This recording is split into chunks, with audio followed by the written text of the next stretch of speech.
Hey, this is William Tidcup and Ryan Leary. You are listening and watching to the Use Case Podcast. We have Raj from Indeed on.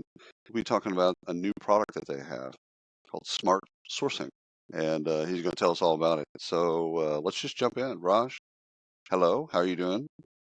Doing great, William. Great to be Good. here. Doing great, Good. Ryan. Great to be here as well. Yeah. Good. So we've talked through the years. We've talked about all kinds of new and innovative things that Indeed does and has done in the past. So tell us about Smart Sourcing. What do we have here? Yeah. So let me start by setting a bit of context. I think that might be helpful. Sure. Uh, you know, uh, I've been at Indeed for the last 7.5 years, and one of the things that I have seen consistently is the challenge employers face. Job seekers also face lots of challenges. Well, let's start with the employer challenges. Right. The employers that challenges face, on average, and William, you probably know this in and out, like it takes on average more than 50 plus days to hire for a role. Yep. And what's even more staggering, in a recent survey, we found for sourcing on a role, like for when you're reaching out proactively to candidates, in that scenario, an average recruiter or a hiring manager is going to spend about 13 hours per role. So like imagine if, Right. like just imagine that. Like, I know last time I was talking to Ryan, he was talking about, hey, on average, people have probably 5 to 10 roles that they're working on. Let's go to the So extreme, 10 roles. Yeah. Right. 3 weeks. 3 weeks you're just sourcing to even get a list of quality candidates. So it's very manual. And I have Yeah. seen it not change much. So people going in, typing in complicated search queries, then scrolling through lists and lists of pages of Right. candidates, Right. looking at someone's resume for less than 20 seconds to determine whether that person is a good fit, and oftentimes getting very biased in their outcomes. And then good luck when you reach out because the person may not be interested. Right. And so that's sort of been Or what sourcing. if the data is old, you're spending more wasted time reaching out to an old email address or an old phone number or something like that.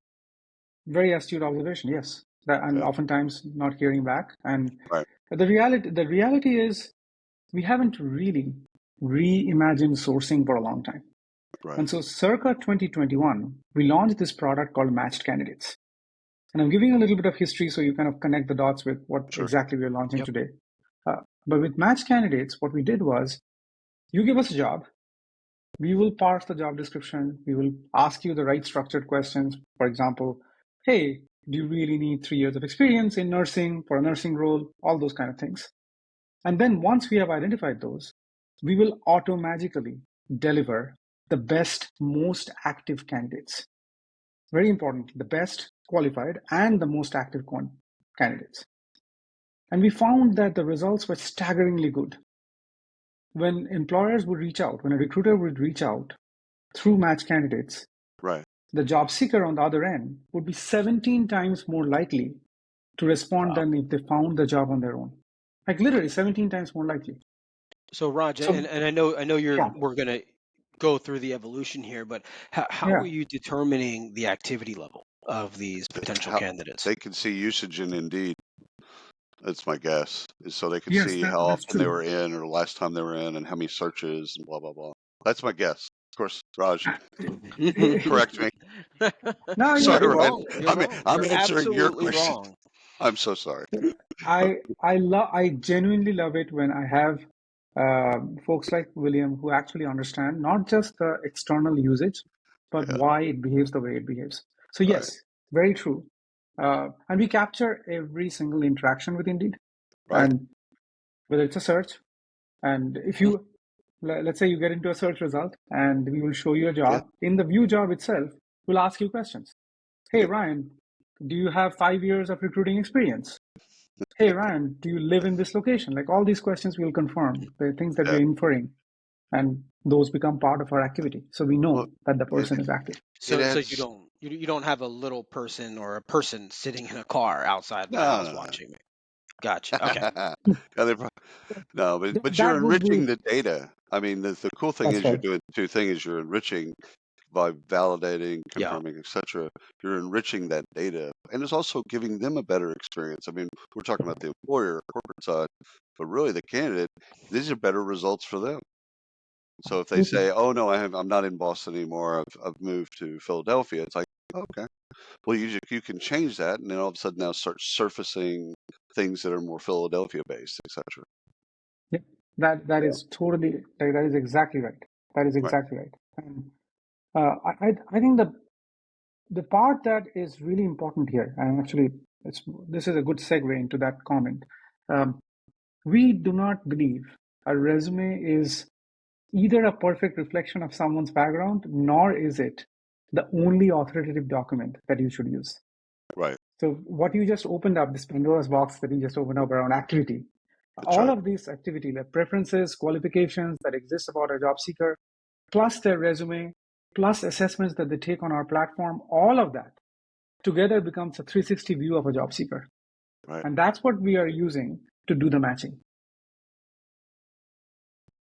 I love that So because for me, what it gets is it gets the activity, also can get you, and you're matching on quality and you're matching on activity. Somebody set up an Indeed profile 10 years ago, but they've never logged in since. Okay, that's that.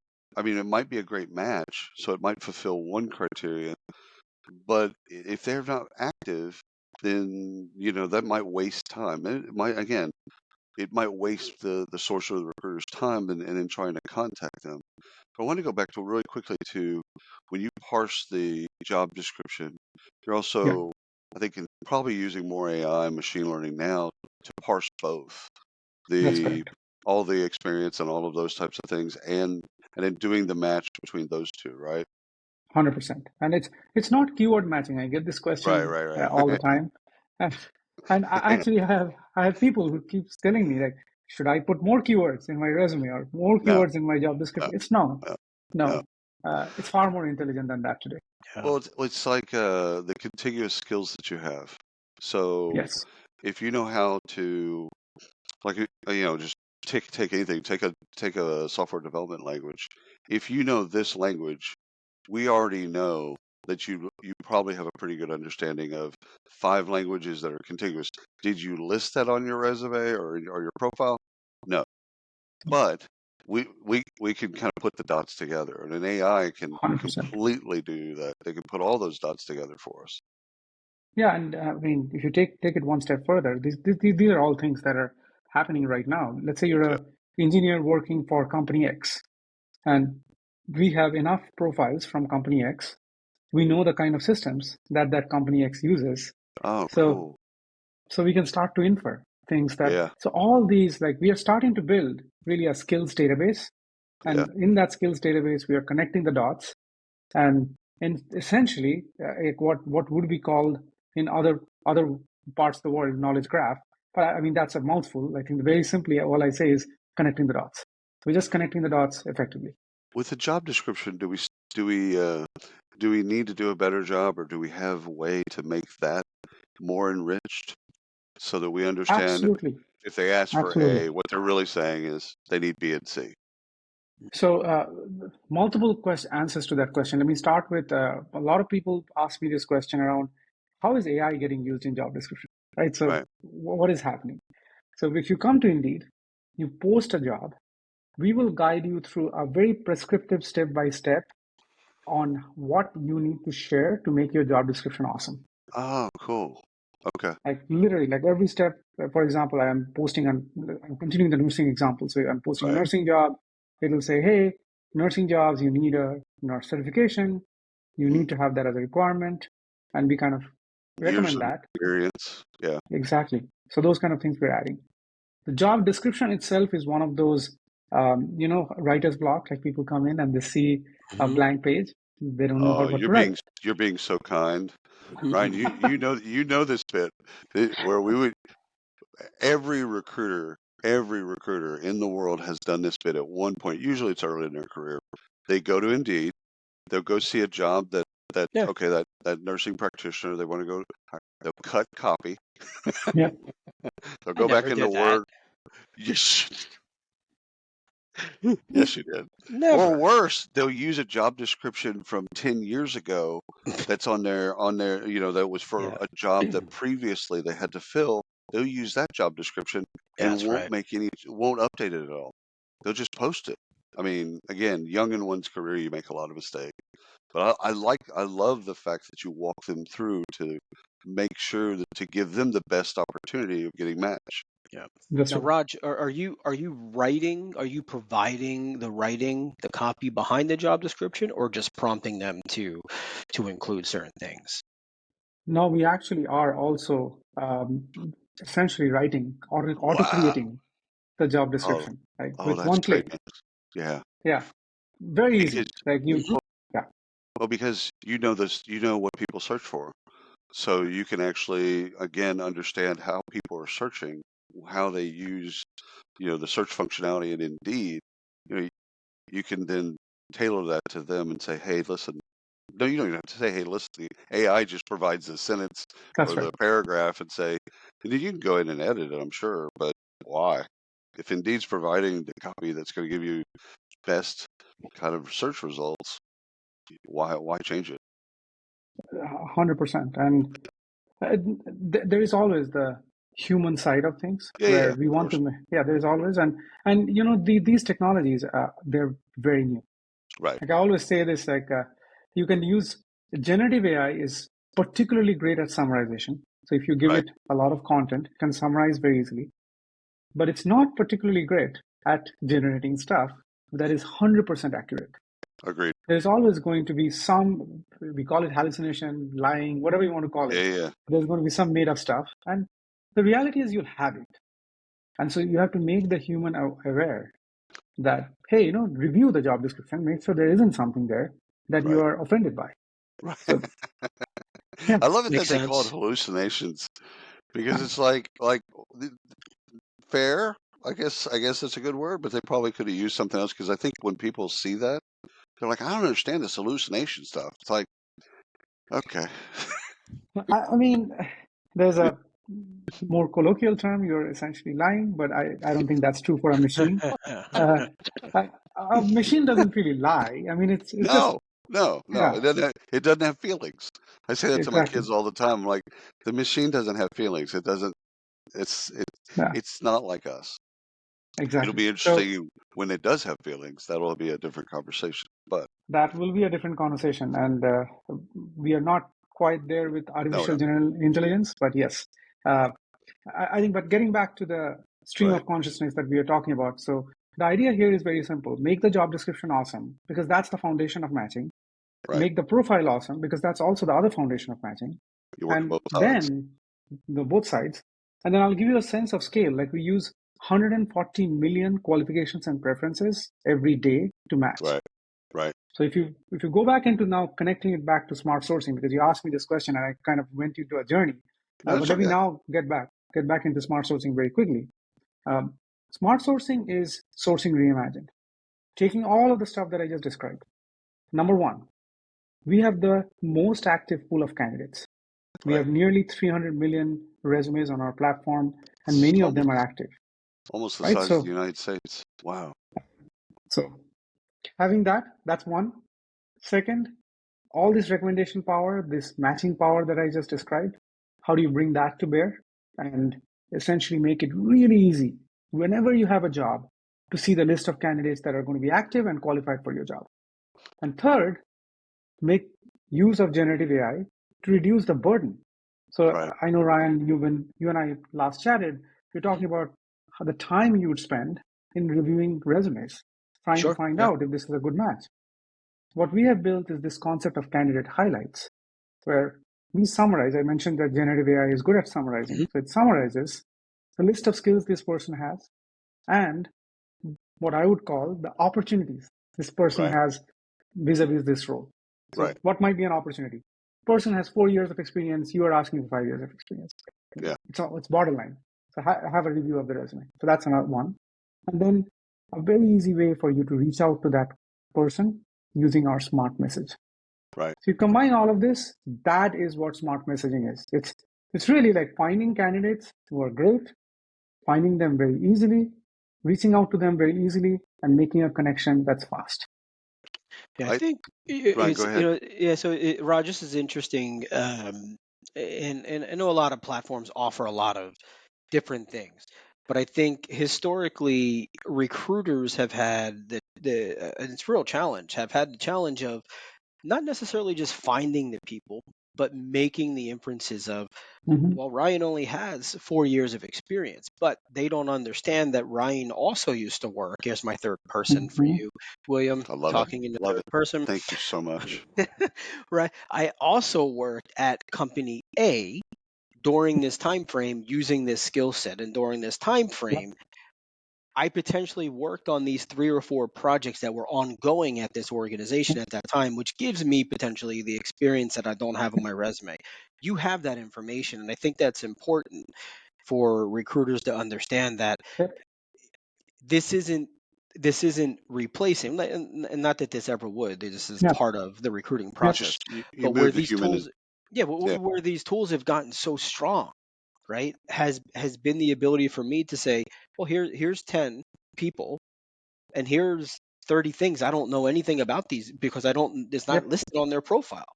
And I'm not smart enough to understand these 10 different dots that we're connecting across Hmm. these list of experience, or the list of experience. And I think that's a genius idea. That is really, I mean, again, the idea here is what we are doing is, I would say, pretty cutting edge in terms of matching and the Right. ability Hmm. for us to bring this kind of tool to the market. But it's also what Ryan's referring to, which is the market is disjointed. Right. Every Yeah. company has like large companies have on average 16 plus systems, and they don't always Right. talk to each other. Right. So Right. you want a streamlined end-to-end user experience that allows you to go not just find candidates, but reach out to them very effectively. Then once you have reached out, very effectively move them into your application tracking system. Ensure that you have the analytics that tell you what exactly happened with hiring. Right. All of these things need to be packaged together. And that's what we're really Right. bringing. You know what I love? Well, there's so many things that I love about this. One is it's the data that you're sitting on is better than it's bigger than, I'll just say it that way. It's bigger than any data set that any other one company has. So there's that. Because you're using AI and probably some machine learning as well, it's learning from itself. So as it goes on, it just gets smarter, much smarter than any humans. You've ticked the 2 boxes of speed and quality that every recruiter struggles with, Mhm, and mhm. and so I can see I could just see kind of some of the next steps, especially for folks that have other things that they need, like Hmm. background checks and reference checks, or a behavioral assessment, personality assessment, all of those types of things for that position. It's a match, it's a match. Go do as a candidate, go do these 4 things, and we'll see if you're still matched, and further kind of making them qualified or disqualifying them. Great, Yep. one way or another. Then it's even a better match. It's hell. Let's schedule an interview. Yep. You know, Yeah. Absolutely. And yeah, please, Ryan, go ahead. Oh, no, no. So Raj, as William was talking about matching, so a question that comes to my mind is, uh, throughout the history of matching, as this was introduced into recruiting, a lot of recruiters didn't put a lot of trust into it, right? It's right, just like Hmm. we mentioned it earlier, where it's no longer about keywords. Yep. And historically, it's always been, well, we're just matching keywords, and you have X amount of keywords, and here's the match, and here's it ranks at 85%. And then the recruiter goes in, and they didn't have a great experience with that. Maybe walk us through what is different now. And I know that a lot of the listening audience is going to understand this already, but there's going to Yeah. be the subset that doesn't, and that right. they're still stuck in the keyword matching realm of things. Maybe walk Yeah. us through a little bit of the difference of what you are all doing now versus just keyword matching that we are used to for the last 10 years. Yeah. Yeah. I mean, very, very, very important question, actually, this one. This is at the heart of matching. Right. And historically, what used to happen is what you described. People would go in, and even today, Mhm. you can go in and you can say, I'm looking for a customer service person. So I'll type in customer service representative on my keyword, and Right. I'll type in the location. I'm in Austin, Right. Texas, so I'll just say Austin, Texas. And you'll get a list of resumes back. Based on those resumes, you will evaluate them. You'll see which ones you feel are a good fit. You might say, I want 5 years of experience, so there's a filter. You'll say greater than 5 years of experience. Say, great. You filter resumes that have that. You might say, I really want people who have been active in the last 30 days. So you can filter against that. And you can continue to have some filters or people who have worked in, let's pretend that I'm hiring for Indeed. I might say, I want people who are working in a tech company. So I might put that. So whatever it is, I create those filters, manually go through all these resumes and come back. This historically used to be done using keyword search. Now, when you move away from keyword search, the way you start to do is you build machine's intelligence in understanding much more about the words than just that I'm matching to strings. So what do I mean by that? So let's say the word customer service. That is an occupation. Customer service is an occupation.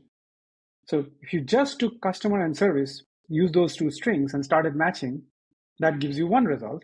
But if you basically said customer service, well, I want to understand customer service, a salesperson could have also had customer service. A retail person could have also had customer service. And then you start to map that as an occupation and a skill. And you start to connect the dots with n number of skills. And then you suddenly start to return results that may not even have the word customer service directly in the resume. Right. You're starting to infer. So that's intelligence. We just do it intuitively.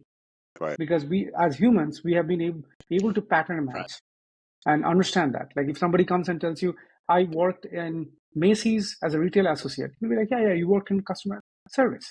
You're mapping that mentally. A machine doesn't know that. So you have to train the machine. So that's where what we have is occupation-based taxonomy. And then we use that as a foundation to create the connections with skills. And then once you have occupations and skills, you can start to infer and connect the dots, going back to that original thing that I described, in a much more meaningful way than you can do today. And that's what we've been working on. And we are particularly good with English markets, US being a good example. And we are evolving in other markets outside of US as well. But this is the foundation. And then on top of that, you have machine learning algorithms. Yeah. How fast does it render the results? Sorry to interrupt. Very fast. No, very fast. Actually, to your point, I mean, so let me sort of break down the ingredients and then you'll understand the speed concept. Sure. So you have at the very back end data that we have collected about job seekers and employers. Then you have this taxonomy layer, which is understanding this data. Then you have a search engine that really sits on top of it.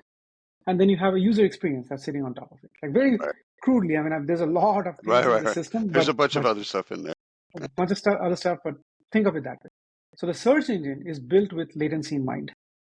So our goal is always to return the results as fast as possible, but return the appropriately good results. There's no point in returning a bunch of results that are not useful. So we're always trying to balance the quality and quantity with the speed that we need to return the results at. And it's very snappy. Like I encourage anyone in listening to this call, because it's actually free to sign up. So just go and sign up for Smart Sourcing. And once you do that, and we can, at the end, I can work with William to show you the URL of where to go. But very simply, just go and sign up. There's a free trial. Try it out. It doesn't take, like, it's free. So just try it out and see for yourself. I love it. I love it. Ryan, do you have something? No, go ahead. Good. So one of the things that we're seeing is, and this is kind of an old problem, but we're seeing it kind of exacerbated now, is that candidates, that moment of attention, we could probably call it a couple of different things, but they're enamored with something, and then all of a sudden they're on to something else. You know, it's like looking at TikTok, right? So you're looking at TikTok, and all of a sudden you look, oh, that's cool. Scroll, go to the next one, go to the next one, go to the next one. So, would you ever so it renders the results? Okay, smart source. It renders the results. I'm a recruiter. Bam! I've got 5 people that this is perfect. I need to reach out to them, but they don't. I think it's kind of a historical problem of recruiters and hiring managers thinking that there's time to then reach out to those people. Do you see a necessity at one point to try to change that behavior by, I'll say, death clock? that's not the right phrase, but you know what I'm saying? Like, you can render the 5 candidates and say these 5 are the best 5 for what you're looking for. But if they don't get in touch with them right away, I mean, like right away, seconds and minutes right away, then there's a chance of, if okay, 3 weeks from now, 2 weeks from now, they go back to those candidates are already on to something else. Totally, 100%. So This how is, do you know what I'm yeah, saying? Like, I I call it know death absolutely clock, what you're saying. which is a horrible, but it's like I want them to expire. I want to Yeah. give the recruiters milk and say, yeah, expires in 3 days. There you go. I mean, what we're talking about is, and I don't want to use this term necessarily as, I'm just literally trying to help us connect the dots from a, Right. how should we think about perishable, Yeah, that's anything perfect. perishable, right? So, Perfect. um, so let's take an example that we all do, because we all travel Right. and we book flights, we book hotels, very normal stuff. Oh, I love it. I love it. And if you go and if you look at whatever your favorite site is, like Yeah. two of my favorite sites for booking is actually booking.com and Airbnb. Yep. And so you go in there for hotel booking, you're going there, and you basically understand that if you don't book, these things are Right. gone. And they tell That's you how right. many people are looking at it. They give you sense of the Oh, number. how Yeah. So, cool would that so be? same story here.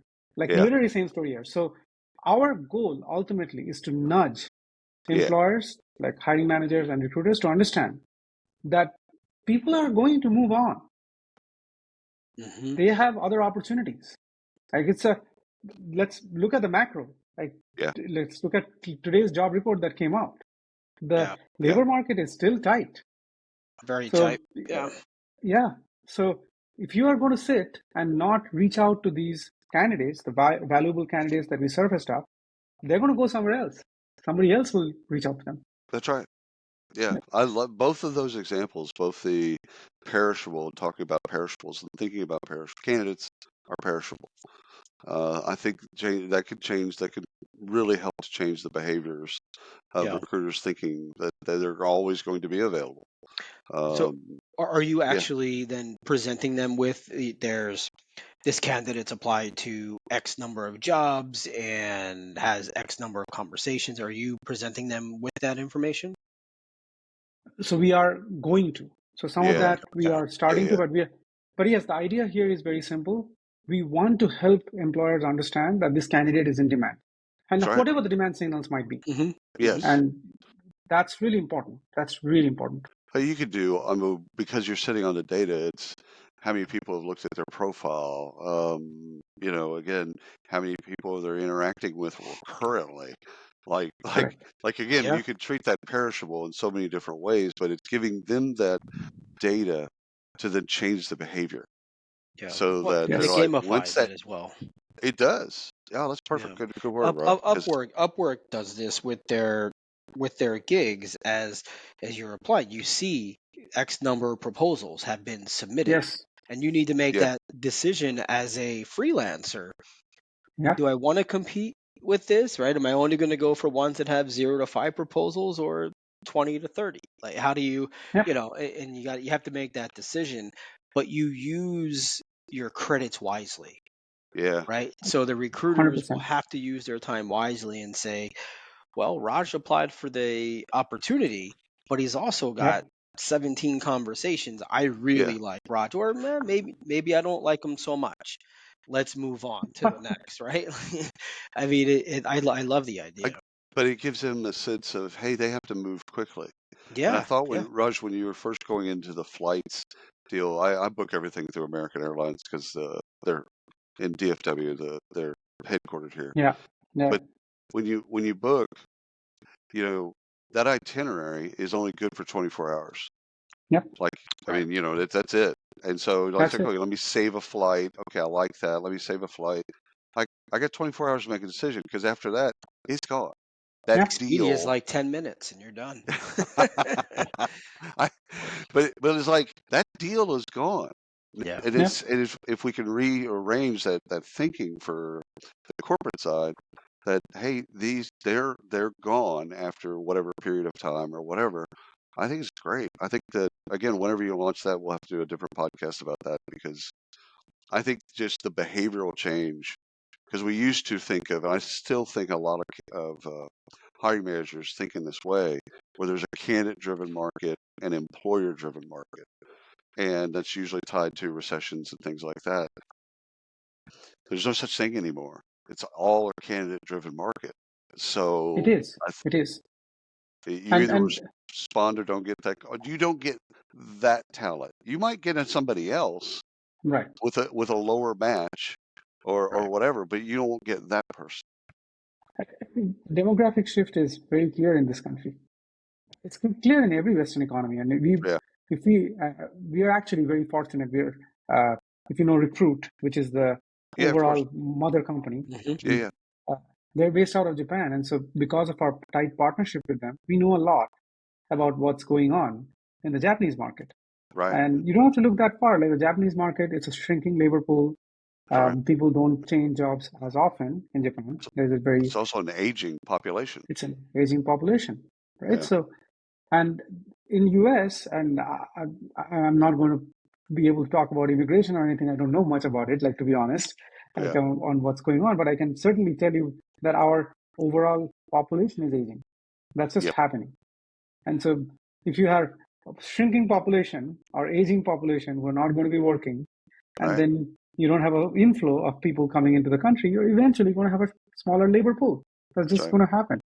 So, Which yeah, is great for candidates because it drives prices up. Hmm. yep. But it's also, again, you might, because of the shrinking pool, you might, as an employer, you might have to deal with not the best candidates because you just And don't have that's as really many of them. important. Yeah. The That's very important because the best quality candidates may be taken out of the market by others.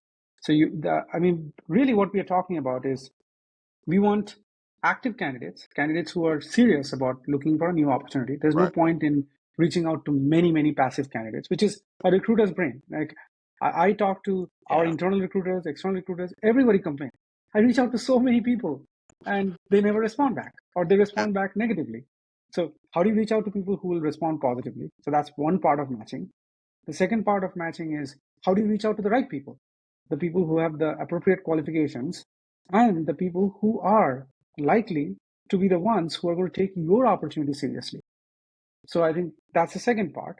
And Right. then what channels and communications we use to really have that fast connection. And I know I'm bringing it all back to this whole notion of you need call it the highest reach. I think Ryan, you were talking about this, like the highest reach of job Hmm. seekers. We want to talk about the best matching, and we want to talk about fast connections. If you have these three, and that's really what differentiates smart sourcing. You have that highest reach of active candidates. You have this awesome matching engine that's allowing you to get recommendation based, no longer search, Which will get recommendation based. smarter and smarter and smarter over time. Yep. Exactly. You'll get smarter and smarter and smarter over time. And you have fast connections happening on the platform. You know And what if, you yeah, haven't talked about yet, Raj, please. is um, how this actually helps. It's a two-sided marketplace, right? But this particular, I want to say feature, but this particular product, it helps both sides, the candidate Absolutely. experience and the recruiter experience. So both of them get better.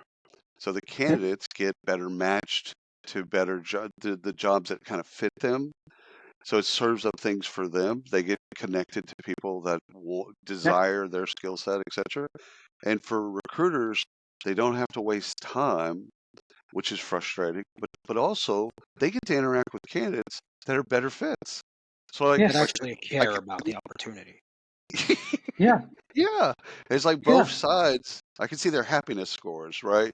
Both of them go up because it's like Indeed is solving this problem. I don't know how they're solving it. But Indeed is solving this problem where I'm now connected with people that want me, desire my Right. skills, and recruiters are now not wasting that time and getting frustrated and talking to people that have the skills. Like, again, not every one of them is going to be the person that you pick for the job, but their happiness is going to go up on both sides.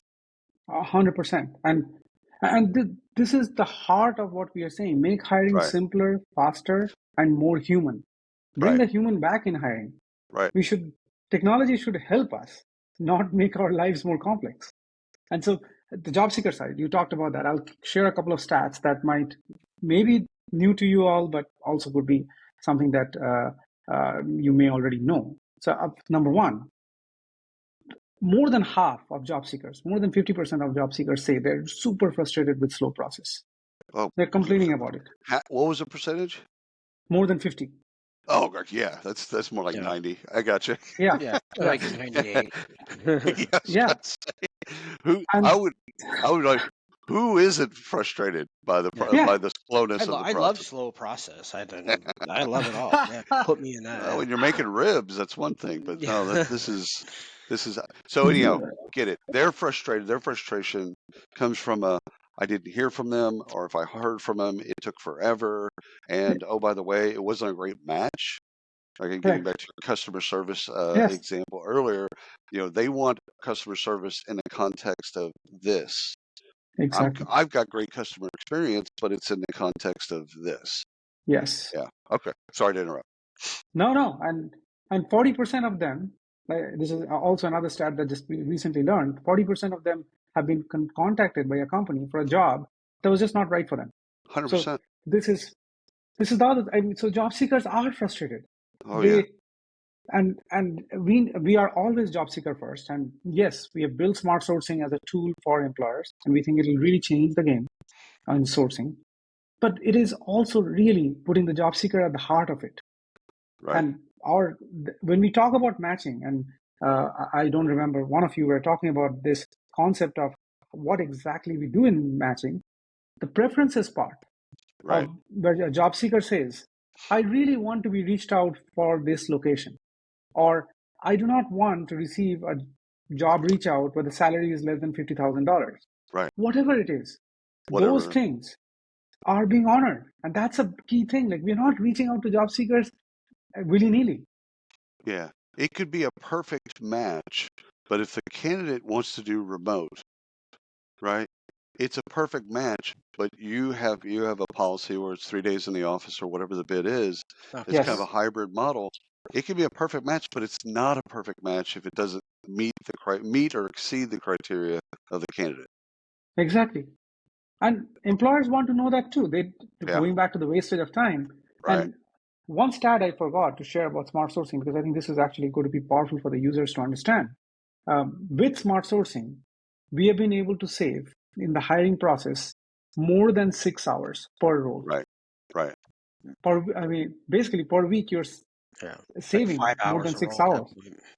Yeah. And if you're carrying a heavy load, which most recruiters are right now because they're doing more with less, so they're carrying a lot of roles, that adds up. You know what I'd love to see, and I don't know how we do the math, but I'd love to see kind of at the bottom of the website how many hours of time that we're saving people. Yeah. For every search, there's hours that are saved. I would love to see this. It's like this odometer clock. I'd just love to see that because again, that helps everybody. I am going to take a note of that. I'm actually writing it down. That's a really cool You know idea. what's funny about that, William? What? At the gym, they got the water fountain where you fill the water bottle, right? Yeah.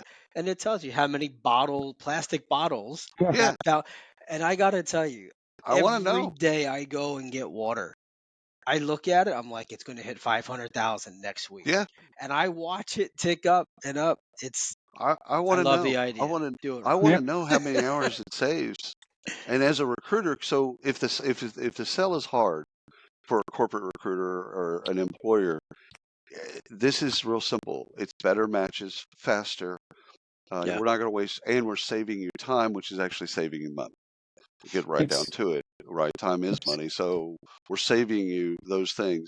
And also, I think that frustration level, which is a different type of math, where we're like, hey, listen, you can actually love your job, which I don't think recruiters fully understand that you can love their job because everything has been so painful for so long. yes. So like taking this out and like, okay, it serves up candidates that are actually going to really like the call and be able to interact, etc. Raj, I can't say enough. This is just Yeah. wonderful. Absolutely wonderful. Thank you. Thank you. And we have a lot of distance to still cover. Oh, yeah, it's never done, So Raj. Come on, it's never done. you launch this and you're already on to the next thing. I mean, Yes. that's just it's not like you get time off. But No. that's also how y'all continue to be the innovators in the space. I mean, y'all could have at any point said, you know what, pause, we're good. Let's just kind of be in a Yeah. holding pattern for a couple of years. You didn't. So I mean, that's No. why you've remained not just relevant, but you've remained the place that people have to go to get innovation. So Yeah, kudos I want to you to, and your team. yeah, I actually want to maybe just tweak a little word that you said. Yeah. Have to go to want to go. I Well, really yeah, yeah. want people, I really Well, want people to, yeah, that's a great point because that gets back to that frustration stuff, the happiness factor. Then yes, it isn't a have to. It's a want yes, to. I want to go to Indeed. yes, yes, I could go Mhm. somewhere else, but I want to go to Indeed. Yeah, you're absolutely right. yes. Good call. Good call. Raj, thank you so much for coming on the podcast. I know how busy you are. Thank you, So Ryan. Thank you, thank William. thank you for carving out time for us and our audience. I really appreciate it. And I think we will send you the exact link for smart Hey, sourcing so you can flash it. perfect.